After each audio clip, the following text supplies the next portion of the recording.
ఆడిదాం ఆంధ్ర కార్యక్రమంలో 119 కోట్ల స్కామ్ జరిగిందని ఆరోపించారు షాప్ చైర్మన్ రవినాయుడు. ఈ వ్యవహారంపై సిబిఐ ఎంక్వైరీ చేయించాలన్నారు.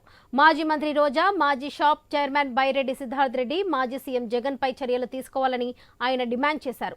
సార్వత్రిక ఎన్నికల్లో వైసీపీని జనం తరిమి కొట్టారని విమర్శించారు. ఫీజు రియంబర్స్మెంట్ బకాయిలు చెల్లించకుండా ఇప్పుడు వైసీపీ నేతల పోరుబాట పోస్టర్ రిలీజ్ చేయడం సిగ్గుచేటని కర్నూలులో విమర్శించారు. సంబంధించి ఏదైతే ఉందో నేను షాప్ చైర్మన్గా బాధ్యతలు తీసుకుంటానే దాని మీద రివ్యూ చేయడం జరిగింది. 119 కోట్లు ఆడుదాం ఆంధ్ర అనేది దాంట్లో పట్టుమని 20 కోట్లు కూడా ఖర్చు పెట్టలేదు. ఓన్లీ ఆడుదాం ఆంధ్ర పబ్లిసిటీకే 29 కోట్లు పెట్టారు. హోర్డింగ్స్ సిద్ధం అవి ఇవి వాటికి ఆడుదాం ఆంధ్ర అని చెప్పి దానికి 29 కోట్లు. దాంట్లో ఎంత ఖర్చు పెట్టారు అవన్నీ ఉన్నాయి, డేటా ఉన్నాయి.